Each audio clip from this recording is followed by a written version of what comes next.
PR apply ചെയ്ത് കഴിഞ്ഞാൽ നമ്മളെ ആരും സ്പോൺസർ ചെയ്യേണ്ട കാര്യമില്ല. വൺസ് PR കിട്ടിക്കഴിഞ്ഞാൽ നിങ്ങൾക്ക് ജോബ് കിട്ടാനും ഈസിയാണ്. ഇംഗ്ലീഷ് ടെസ്റ്റ് വേണ്ട, എക്സാംസ് വേണ്ട. GNM ആണെങ്കിലും BSc ആണെങ്കിലും അക്സെപ്റ്റ് ചെയ്യും. ജസ്റ്റ് ഒരു 9 to 10 lakhs കൊടുത്താൽ മതി. ഓൾറെഡി നിങ്ങളുടെ കയ്യിൽ വാലിഡ് വിസയുണ്ട്. ആ വിസ വെച്ച് വർക്ക് ചെയ്യാനായിട്ട് സാധിക്കും. വർക്കിംഗ് റൈറ്റ് ഉള്ള വിസയാണ്. നിങ്ങളുടെ സ്പൗസിനും ഫുൾ ടൈം ആയിട്ട് വർക്ക് ചെയ്യാനായിട്ട് സാധിക്കും.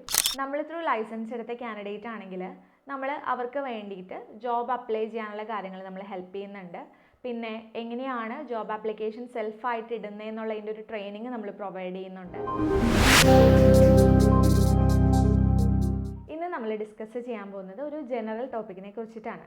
ഓസ്ട്രേലിയൻ നാസിംഗ് രജിസ്ട്രേഷൻ പ്രോസസ്സ് കംപ്ലീറ്റ് ചെയ്ത് കഴിഞ്ഞാൽ ജോബ് കിട്ടുമോ, അല്ലെങ്കിൽ ജോലി സാധ്യതകൾ എന്തൊക്കെയാണ്, ഇപ്പോൾ ജോബ് കിട്ടാനായിട്ട് ബുദ്ധിമുട്ടുണ്ടോ, അങ്ങനെയുള്ള കാര്യങ്ങൾ ഒത്തിരി പേർക്ക് ഡൗട്ട് ഉണ്ട്. സോ അതിൻ്റെ ഒരു ക്ലാരിഫിക്കേഷനും പുതിയ അപ്ഡേറ്റ് തരാൻ വേണ്ടിയിട്ടാണ് ഇന്ന് നമ്മൾ ഈ വീഡിയോ ചെയ്യുന്നത്.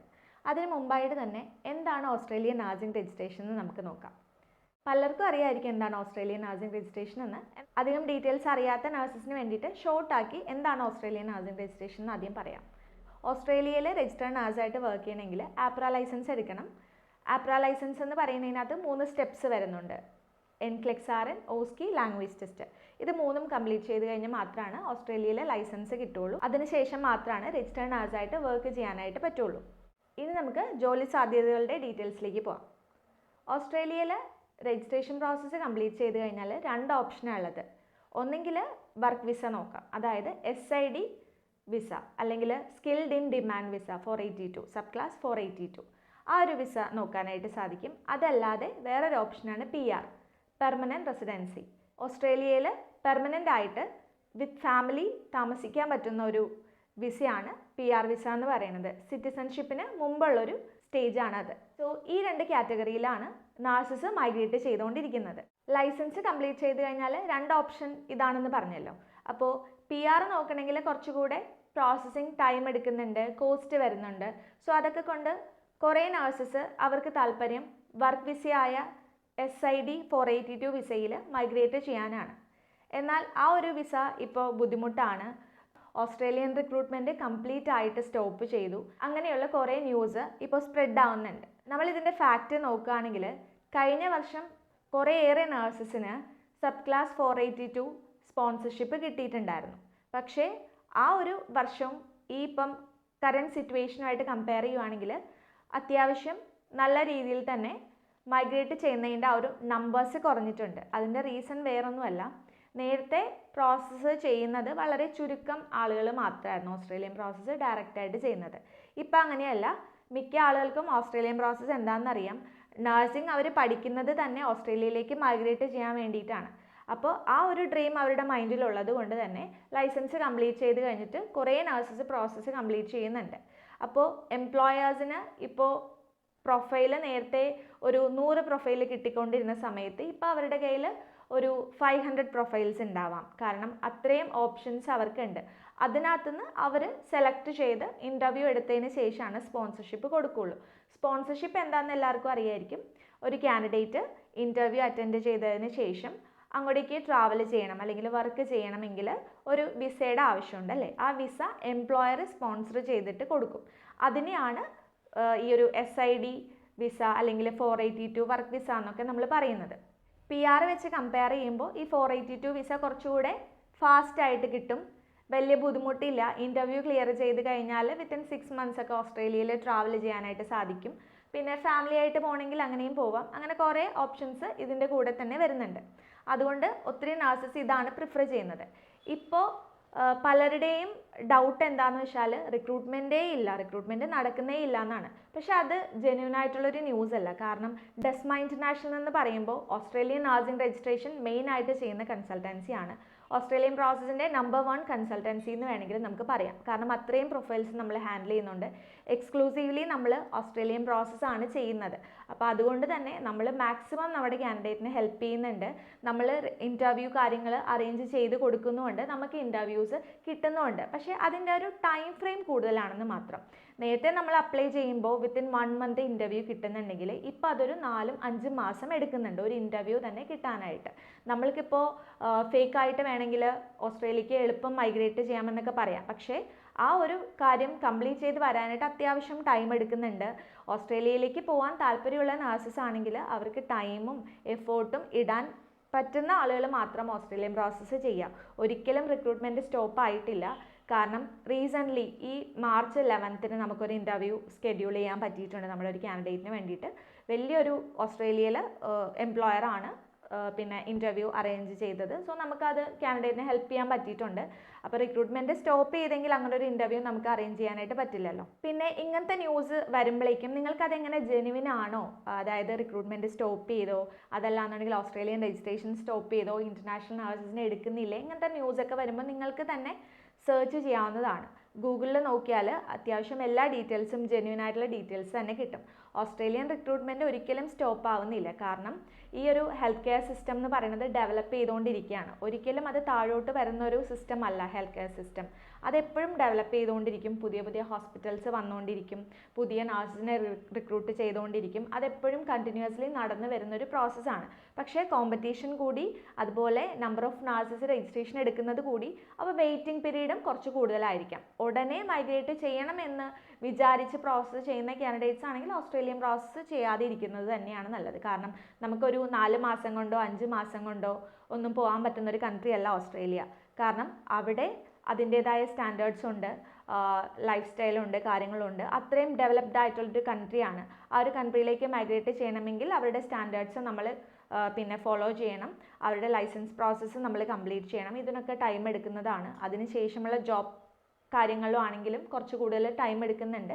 സോ ടൈം സ്പെൻഡ് ചെയ്യാനും എഫേർട്ട് ഇടാനും പറ്റുന്ന ആളുകൾ മാത്രം പ്രോസസ്സ് ചെയ്യുന്നതായിരിക്കും നല്ലത്. ഞാൻ ഇതിൻ്റെ ഒരു ജെനുവിൻ റീസൺ പറയാനുള്ളതിൻ്റെ കാരണം നമുക്ക് ഒത്തിരി നഴ്സസ് വരുന്നുണ്ട്. വേറെ കൺസൾട്ടൻസി കെയർ വിസ ചെയ്യുന്നുണ്ട്. ഇംഗ്ലീഷ് ടെസ്റ്റ് വേണ്ട, എക്സാംസ് വേണ്ട, GNM ആണെങ്കിലും BSc ആണെങ്കിലും അക്സെപ്റ്റ് ചെയ്യും. ജസ്റ്റ് ഒരു 9 to 10 lakhs കൊടുത്താൽ മതി. അപ്പം ആ പ്രോസസ്സ് ഡെസ്മ ചെയ്യുന്നുണ്ടോ എന്ന് ചോദിച്ച് വരാറുണ്ട്. അങ്ങനെ ഒരു പ്രോസസ്സ് ശരിക്കും പറഞ്ഞാൽ ഇല്ല. നമ്മൾ ജെന്യൂൻ ആയിട്ടുള്ള കാര്യങ്ങൾ മാത്രമേ ചെയ്യുന്നുള്ളൂ. അതല്ലാന്നുണ്ടെങ്കിൽ ഇങ്ങനൊരു പ്രോസസ്സ് നിലവിലുണ്ടെങ്കിൽ നമ്മൾക്ക് അത് ചെയ്യുന്നതല്ല easy. 9 or 10 lakhs candidate spend ചെയ്യണം എന്ന് പറഞ്ഞാൽ അവർ റെഡിയാണ്. എക്സാം ഇല്ലാതെ ഒരു എഫേർട്ടും ഇല്ലാതെ എമൗണ്ട് മാത്രം കൊടുത്ത് പോകാനിരിക്കുന്ന ഒത്തിരി നഴ്സസ് ഉണ്ട്. പക്ഷേ അങ്ങനെ ഒരു പോകാൻ പറ്റുന്ന ഒരു കൺട്രി അല്ല ഓസ്ട്രേലിയ. ഓസ്ട്രേലിയയിലേക്ക് നഴ്സായിട്ട് അല്ലെങ്കിൽ നഴ്സിംഗ് ക്വാളിഫിക്കേഷൻ ഉള്ള ആളുകൾ മൈഗ്രേറ്റ് ചെയ്യണമെങ്കിൽ അവർക്ക് ലൈസൻസ് പ്രോസസ്സ് കംപ്ലീറ്റ് ചെയ്യണം. അതല്ലാതെ പോകാൻ പറ്റുന്നൊരു വേ എന്ന് പറയുന്നത് അവരുടെ സ്പൗസ് ആരെങ്കിലും ഓൾറെഡി ഓസ്ട്രേലിയയിലുണ്ട്, അതല്ല വിസയുണ്ട്, വാലിഡ് വിസയുണ്ട്, ഡിപ്പെൻഡൻറ്റ് വിസയോ അങ്ങനത്തെ എന്തെങ്കിലും വിസയൊക്കെ ഉണ്ടെന്നുണ്ടെങ്കിൽ അവർക്ക് കെയറായിട്ടൊക്കെ വർക്ക് ചെയ്യാം. അല്ലാത്ത ആളുകൾക്ക് വർക്ക് ചെയ്യാനായിട്ട് പറ്റില്ല. ഒത്തിരി എൻക്വയറീസ് വരുന്നത് കൊണ്ടാണ് ഇതിൻ്റെ ഇടയ്ക്ക് ഇങ്ങനെ ഒരു ക്ലാരിഫിക്കേഷനും കൂടി പ്രൊവൈഡ് ചെയ്തത്. 482 വിസ രജിസ്റ്റേർഡ് നഴ്സിന് വേണ്ടിയിട്ടുള്ളത് അത്യാവശ്യം ടൈം എടുക്കുന്ന ഒരു കാര്യമാണെന്ന് പറഞ്ഞല്ലോ. ഇപ്പോൾ നിങ്ങൾക്കിത് ജെനുവിൻ ആണോ, റിക്രൂട്ട്മെൻറ്റ് സ്റ്റോപ്പ് ചെയ്തിട്ടില്ലേ എന്നൊക്കെ നിങ്ങൾക്ക് തന്നെ സെൽഫായിട്ട് റിസർച്ച് ചെയ്യാവുന്നതേ ഉള്ളൂ. ഗൂഗിളിൽ സെർച്ച് ചെയ്ത് കഴിഞ്ഞാൽ അപ്കമിങ് പ്രോജക്ട്സ്, കാര്യങ്ങൾ, ഓസ്ട്രേലിയയിൽ എന്തൊക്കെ ഹോസ്പിറ്റൽസ്, ഏതൊക്കെ ഹോസ്പിറ്റൽസ് ആണ് ബിൽഡ് ചെയ്തുകൊണ്ടിരിക്കുന്നത്, ഏത് മന്താണ് അത് സ്റ്റാർട്ട് ചെയ്യുക, അങ്ങനത്തെ എല്ലാ കാര്യങ്ങളും ഇൻഫർമേഷൻ കാര്യങ്ങളൊക്കെ ഗൂഗിളിൽ സെർച്ച് ചെയ്താൽ കിട്ടും. അതല്ലാതെ റിക്രൂട്ട്മെൻറ്റ് സ്റ്റിൽ ഓൺഗോയിങ് ആണെന്ന് മനസ്സിലാക്കാനായിട്ട് സീക്ക്, ഇൻഡീഡ്, ലിങ്ക്ഡിൻ അങ്ങനത്തെ പ്രൊഫൈൽസ് ഒക്കെ എടുത്ത് നോക്കിയാൽ സ്പോൺസർഷിപ്പ് വിസ അവൈലബിൾ ആണെന്നുള്ളത് നിങ്ങൾക്ക് കാണാൻ പറ്റും. നേരത്തെ കൂടുതൽ നമ്പേഴ്സ് ഉണ്ടായിരുന്നു, ഇപ്പോൾ അത് കുറച്ച് കുറഞ്ഞിട്ടുണ്ട്. കാരണം എപ്പോഴും ഇതിനകത്ത് ഒരു അപ്പ് ആൻഡ് ഡൗൺസ് ഉണ്ടാവും. നമ്മൾ ഒരിക്കലും റിക്രൂട്ട്മെൻറ്റ് ഒരേ സ്റ്റേജിൽ പോവില്ല. കാരണം റിക്രൂട്ട്മെൻറ്റിൽ കുറേ പേര് അപ്ലൈ ചെയ്തു അവർ ജോബിന് സ്ലോ ചെയ്യും. കാരണം ഒത്തിരി ആളുകൾ ആവശ്യമില്ല എന്നുണ്ടെങ്കിൽ പിന്നെ അവർ അത്രയും സെലക്റ്റീവ് ആയിട്ടാണ് എടുക്കുകയുള്ളൂ. അതിനുശേഷം പുതിയ പ്രോജക്ട്സ് വന്നു കഴിയുമ്പോഴേക്കും അവർ പിന്നെയും മാസമായിട്ട് തന്നെ റിക്രൂട്ട്മെൻറ്റ് നടക്കും. നമ്മുടെ തന്നെ വീഡിയോ നോക്കിയാൽ നിങ്ങൾക്ക് കാണാൻ പറ്റും. ഒരു 482 ഏജ്ഡ് കെയറിൽ ഒരു 150 നഴ്സസിനെ നമുക്ക് ആവശ്യമുണ്ടായിരുന്നു. സോ ആ സമയത്ത് നമുക്ക് ഒരു പ്രൊഫൈൽ പോലും കിട്ടാനുണ്ടായില്ല. നമ്മൾ അതുകൊണ്ടാണ് പുറത്തുള്ള നഴ്സസിനെ, ഡെസ്മേന്ന് അല്ലാതെ രജിസ്ട്രേഷൻ എടുത്ത നഴ്സസിനെ വരെ നമ്മൾ റിക്രൂട്ട് ചെയ്യുന്നുണ്ടായിരുന്നു. അപ്പോൾ ആ സമയത്ത് അത്രയും വേക്കൻസീസ് അവൈലബിൾ ആയിരുന്നു. ഇപ്പം അങ്ങനെയല്ല. ഇപ്പം ആ ഒരു ഇതിലേക്ക് പോകണമെങ്കിൽ അത്യാവശ്യം ടൈം എടുക്കുന്നൊരു കാര്യമാണ്. അപ്പോൾ എന്തായാലും റിക്രൂട്ട്മെൻറ്റ് നടക്കുന്നുണ്ട്, അത് ടൈം എടുക്കും, പെട്ടെന്ന് പോകാനായിട്ട് പറ്റില്ല. അങ്ങനെ ഒരു അപ്ഡേറ്റ് ആണ് ഇപ്പോൾ എനിക്ക് തരാനുള്ളത്. ഇത് ഓസ്ട്രേലിയക്ക് രജിസ്ട്രേഷൻ പ്രോസസ്സ് കംപ്ലീറ്റ് ചെയ്ത് വേഗം തന്നെ വർക്ക് വിസയിൽ പോകണം എന്ന് താല്പര്യമുള്ള നഴ്സസിന് വേണ്ടിയിട്ടാണ് ഈ ഒരു അപ്ഡേറ്റ് തന്നത്. ഇതല്ലാതെ ഉള്ളൊരു ഓപ്ഷനാണ് PR എന്ന് പറയുന്നത്. ഇപ്പം ഞാൻ ഓൾറെഡി പറഞ്ഞു, PR വിസ എന്ന് പറയുമ്പോൾ ഫാമിലി ആയിട്ട് മൈഗ്രേറ്റ് ചെയ്യാൻ പറ്റും. കുറേ ബെനിഫിറ്റ്സ് ഉണ്ട്, ഹെൽത്ത് കെയർ ബെനിഫിറ്റ്സ് ഉണ്ട്, കുട്ടികളുടെ എഡ്യൂക്കേഷൻ ആണെങ്കിൽ ചൈൽഡ് കെയർ ബെനിഫിറ്റ്, കുറേ നല്ല ഓപ്ഷനുള്ള ഒരു വിസയാണ് PR എന്ന് പറയുന്നത്. സോ PRൽ മൈഗ്രേറ്റ് ചെയ്യാനാണെങ്കിൽ ടൈം എടുക്കും. ലൈസൻസ് പ്രോസസ്സ് കംപ്ലീറ്റ് ചെയ്ത് പിന്നെ ഒരു 1 ഇയർ എങ്കിലും ടൈം എടുക്കുന്ന ഒരു പ്രൊസീജിയറാണ് PRൻ്റെ ആപ്ലിക്കേഷൻ പ്രോസസ്സ്. അപ്പോൾ നിങ്ങൾക്ക് രജിസ്ട്രേഷൻ പ്രോസസ്സ് കംപ്ലീറ്റ് ചെയ്ത് ഉടനെ ട്രാവൽ ചെയ്യാൻ താല്പര്യമില്ലാത്ത ആളുകളാണ്, അല്ലെങ്കിൽ ജോബിന് ബുദ്ധിമുട്ടുണ്ടെങ്കിൽ നിങ്ങൾ PR അപ്ലൈ ചെയ്യുക. PR അപ്ലൈ ചെയ്ത് കഴിഞ്ഞാൽ നമ്മളെ ആരും സ്പോൺസർ ചെയ്യേണ്ട കാര്യമില്ല. വൺസ് PR കിട്ടിക്കഴിഞ്ഞാൽ നിങ്ങൾക്ക് ജോബ് കിട്ടാനും ഈസിയാണ്. കാരണം സ്പോൺസർഷിപ്പിൻ്റെ ആവശ്യമില്ലല്ലോ. ഓൾറെഡി നിങ്ങളുടെ കയ്യിൽ വാലിഡ് വിസയുണ്ട്. ആ വിസ വെച്ച് വർക്ക് ചെയ്യാനായിട്ട് സാധിക്കും. വർക്കിംഗ് റൈറ്റ് ഉള്ള വിസയാണ്. നിങ്ങളുടെ സ്പൗസിനും ഫുൾ ടൈം ആയിട്ട് വർക്ക് ചെയ്യാനായിട്ട് സാധിക്കും. അപ്പോൾ ആ ഒരു ഓപ്ഷൻ നോക്കുകയാണെന്നുണ്ടെങ്കിൽ കുറച്ച് ടൈം എടുത്താലും സേഫ് ആയിട്ടുള്ളൊരു സ്റ്റേജിൽ നിങ്ങൾക്ക് എത്താനായിട്ട് സാധിക്കും. ഈ 2 ഓപ്ഷനാണ് ഉള്ളത്. അപ്പോൾ ലൈസൻസ് കംപ്ലീറ്റ് ചെയ്ത് കഴിഞ്ഞിട്ട് നിങ്ങൾ ആ സമയത്ത് ഡിസൈഡ് ചെയ്യുക, ജോബിന് അപ്ലൈ ചെയ്യുക. ജോബാണ് ഫസ്റ്റ് കിട്ടണമെങ്കിൽ വർക്ക് വിസയിൽ പോവുക. അതല്ല PR ആയിട്ട് നോക്കാനാണെങ്കിൽ PRൻ്റെ ആപ്ലിക്കേഷനും കൂടെ സൈഡായിട്ട് ചെയ്യുക. എന്നിട്ട് ഏതാണോ ഫസ്റ്റ് വരുന്നത് ആ ഒരു രീതിയിൽ മൈഗ്രേറ്റ് ചെയ്യാനായിട്ട് നോക്കുക. ഇനി ഡെസ്മ ഇൻ്റർനാഷണൽ എങ്ങനെയാണ് നഴ്സസിനെ സപ്പോർട്ട് ചെയ്യുന്നതെന്ന് നോക്കാം. നമ്മൾ ത്രൂ ലൈസൻസ് എടുത്ത കാൻഡിഡേറ്റ് ആണെങ്കിൽ നമ്മൾ അവർക്ക് വേണ്ടിയിട്ട് ജോബ് അപ്ലൈ ചെയ്യാനുള്ള കാര്യങ്ങൾ നമ്മൾ ഹെൽപ്പ് ചെയ്യുന്നുണ്ട്. പിന്നെ എങ്ങനെയാണ് ജോബ് ആപ്ലിക്കേഷൻ സെൽഫായിട്ട് ഇടുന്നതെന്നുള്ളതിൻ്റെ ഒരു ട്രെയിനിങ് നമ്മൾ പ്രൊവൈഡ് ചെയ്യുന്നുണ്ട്. അതുകൂടാതെ ഇൻ്റർവ്യൂ സ്റ്റേജ് ആയി കഴിഞ്ഞാൽ കാൻഡിഡേറ്റിന് ഇൻ്റർവ്യൂ അറ്റൻഡ് ചെയ്യുന്നതിന് മുമ്പ് നമ്മൾ ഇവിടുന്ന് ഒരു മോക്ക് ഇൻ്റർവ്യൂ കാര്യങ്ങൾ അറേഞ്ച് ചെയ്യുന്നുണ്ട്. ഒരു ട്രെയിനിങ് സെഷൻ പോലെ കൊടുക്കുന്നുണ്ട്. അത് നിങ്ങൾക്ക് ഒത്തിരി ഹെൽപ്ഫുൾ ആയിരിക്കും. ഡെസ്മ ഇൻ്റർനാഷണൽ മാക്സിമം കാൻഡിഡേറ്റിനെ സപ്പോർട്ട് ചെയ്യുന്നുണ്ട്. ലൈസൻസ് പ്രോസസ്സ് കംപ്ലീറ്റ് ചെയ്ത് കഴിഞ്ഞിട്ട് PRൻ്റെ ആപ്ലിക്കേഷൻ ആണെങ്കിലും ജോബ് ആപ്ലിക്കേഷൻ്റെ ട്രെയിനിങ് ഒക്കെ ആണെങ്കിലും നമ്മൾ ഹെൽപ്പ് ചെയ്യുന്നുണ്ട്. നമ്മൾ ത്രൂ രജിസ്ട്രേഷൻ എടുത്ത കാൻഡിഡേറ്റ്സിന് മാത്രമാണ് നമ്മൾ PR ഇവിടുന്ന് അപ്ലൈ ചെയ്യുന്നുള്ളൂ. ബാക്കിയുള്ള കൺസൾട്ടൻസീസ് അല്ലെങ്കിൽ വേറെ ഈ ഒരു പ്രോസസ്സ് ചെയ്യുന്ന നഴ്സസിൻ്റെ കൺസൾട്ടൻസീസ് ആണെങ്കിൽ അവർ എല്ലാ PRും അക്സെപ്റ്റ് ചെയ്യും. ഇപ്പോൾ പുറത്തുനിന്നൊരു രജിസ്ട്രേഷൻ എടുത്ത ഒരു ക്യാൻഡിഡേറ്റിൻ്റെ PR വന്നാൽ അക്സെപ്റ്റ് ചെയ്യും. പക്ഷേ നമ്മൾ ത്രൂ ലൈസൻസ് ചെയ്ത ക്യാൻഡിഡേറ്റ്സിൻ്റെ PR മാത്രമേ അക്സെപ്റ്റ് ചെയ്യുന്നുള്ളൂ. അപ്പോൾ നമ്മുടെ നമ്പർ ഓഫ് ആപ്ലിക്കേഷൻസും കുറവായിരിക്കും. നമ്മൾ അത്രയും കെയർഫുള്ളായിട്ട് ചെയ്യാൻ വേണ്ടിയിട്ടാണ് ഇങ്ങനെ ഒരു സിസ്റ്റം ഫോളോ ചെയ്യുന്നത്. ഓസ്ട്രേലിയൻ നഴ്സിംഗ് രജിസ്ട്രേഷൻ പ്രോസസ്സിൻ്റെ റിക്രൂട്ട്മെൻറ്റ് സ്റ്റോപ്പ് ആയിട്ടില്ല, സ്റ്റിൽ നടക്കുന്നുണ്ട്. ജെനുവിനിറ്റി കാര്യങ്ങൾ ചെക്ക് ചെയ്യാനായിട്ട് നിങ്ങൾ തന്നെ ബാക്കി റിസർച്ച് കാര്യങ്ങൾ ചെയ്യുക. നമ്മളെ കോൺടാക്റ്റ് ചെയ്തിട്ട് ഡീറ്റെയിൽസ് വേണമെന്ന് പറഞ്ഞാൽ നമ്മളും പ്രൊവൈഡ് ചെയ്യാറുണ്ട്. അപ്പോൾ പ്രോസസ്സ് ചെയ്യാൻ താല്പര്യമുള്ള നഴ്സസ് ആണെങ്കിൽ ഡെസ്മ ഇൻ്റർനാഷണലിനെ കോൺടാക്റ്റ് ചെയ്യുക. നമ്മൾ മെയിനായിട്ട് ചെയ്യുന്നത് ഓസ്ട്രേലിയൻ നഴ്സിംഗ് രജിസ്ട്രേഷൻ ആണ്. അതിൻ്റെ കംപ്ലീറ്റ് അസിസ്റ്റൻസ് നമ്മൾ പ്രൊവൈഡ് ചെയ്യുന്നുണ്ട്. സോ ഇതൊരു ജനറൽ വീഡിയോ ആയിരുന്നു. കുറേ എൻക്വയറീസ് വരുന്നത് കൊണ്ടാണ് ഞാൻ ഇങ്ങനെ ഒരു വീഡിയോ അപ്ലോഡ് ചെയ്യാമെന്ന് വിചാരിച്ചത്. സ്ക്രീനിൽ കാണുന്ന വാട്സപ്പ് നമ്പറിൽ കോൺടാക്റ്റ് ചെയ്യുകയാണെങ്കിൽ നമ്മൾ ഡീറ്റെയിൽസ് രജിസ്ട്രേഷൻ പ്രോസസ്സിൻ്റെ ബാക്കി ഡീറ്റെയിൽസ് പ്രൊവൈഡ് ചെയ്യുന്നതാണ്. മാക്സിമം എല്ലാവരും വാട്സപ്പിൽ തന്നെ കോൺടാക്റ്റ് ചെയ്യാനായിട്ട് നോക്കുക. കാരണം കോൾ ആൻസർ ചെയ്യാനായിട്ട് പറ്റണമെന്നില്ല, ഒത്തിരി എൻക്വയറീസാണ് വരുന്നത്. ഞാൻ തന്നെയാണ് ഈ ഒരു നമ്പറും ഹാൻഡിൽ ചെയ്യുന്നത്. സോ വീഡിയോ കണ്ട എല്ലാവർക്കും താങ്ക് യു സോ മച്ച്. പുതിയൊരു ഇൻഫോർമേറ്റീവ് വീഡിയോ ആയിട്ട് വരുന്നവരെ ബൈ.